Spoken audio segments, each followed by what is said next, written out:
Hello everyone. Today I would like to read out the ninth chapter titled The Anonymous Yama from my manuscript Satyavan Savitri 2.0. More than 20 years had passed since Satya and Savi were married. The candlelight dinners had faded. The flowers were no longer routine. Movie nights had become memories rather than plans. I was still there, a paying guest in the home that had once felt alive with laughter. From the outside, they were steady, familiar, comfortable. But sometimes comfort becomes quiet distance. This time, Yama did not arrive through conflict, he arrived through revelation. Not as an intruder, but as a mirror. After 2 decades together, Satya and Savi knew each other so well that conversation felt optional. They communicated through glances, unfinished sentences, shared habits. Yet, somewhere within that familiarity, something delicate had thinned. Not broken, not shattered, just loosened. I did not ask them about it. Perhaps I lacked courage, or perhaps I feared naming what they themselves had not yet named. Then one evening, Savi called me downstairs. They had both accepted jobs in different cities. For the first time in decades, they would live apart. There was no dramatic declarations, just practical decisions. They even offered me the choice to remain in the house or move elsewhere. I returned to my room uncertain. Was this still a home without them? Before I could decide, my own life shifted. A long awaited opportunity opened abroad. I too would leave. And so the house that had held our shared rhythm grew silent. Each of us stepped into a new city, each into a new phase. Satya's new chapter. In his new city, Satya immersed himself in work. He adapted quickly. His warmth and sincerity made him well liked. Among his colleagues, there was a woman who became a steady presence in his new routine. Their conversation grew frequent, easy, comforting. Gradually, he began sharing part of his day with her than he once reserved for Savi. It did not begin as a betrayal. It began as companionship. Phone calls to Savi grew shorter.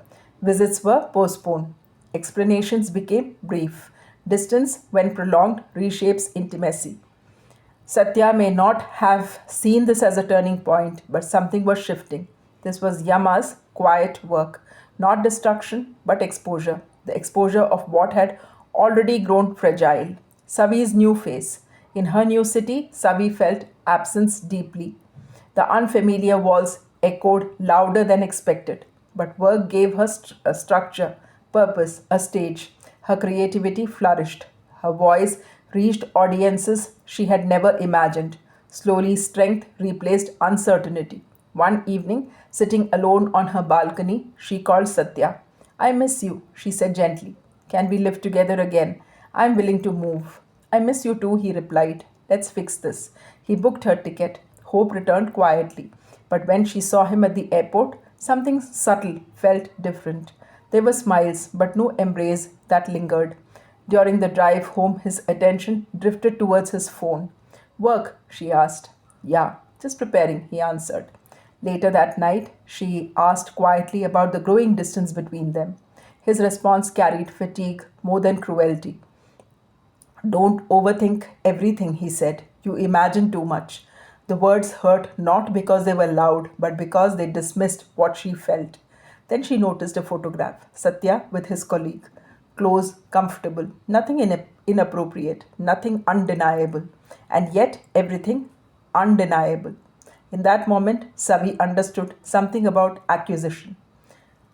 Sometimes love does not end with drama, it fades through neglect. She did not argue, she did not plead.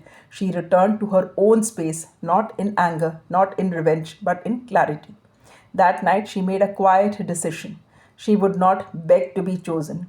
She would not shrink to preserve an image. She would not dissolve herself to keep something alive that had already thinned.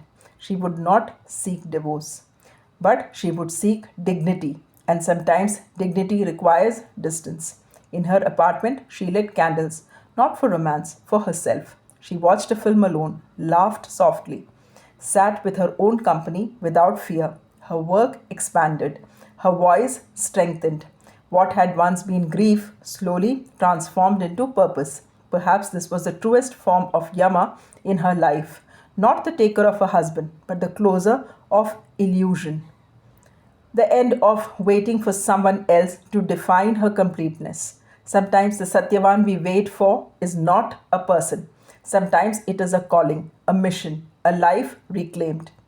Now, I'd like to read out the writer's reflection.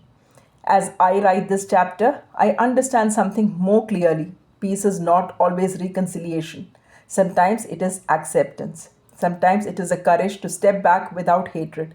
Yama did not destroy their marriage, he revealed its state. He closed what was no longer alive in the same way. And in doing so, he opened something within Savi that had long waited to emerge. This may not be the ending I once imagined, but perhaps it is the one that reflects truth. And truth, when faced with grace, is not tragedy, it is transformation. That's all for the day. Do let me know your thoughts about the story by writing in the comment section. Thanks for watching and thanks for your time.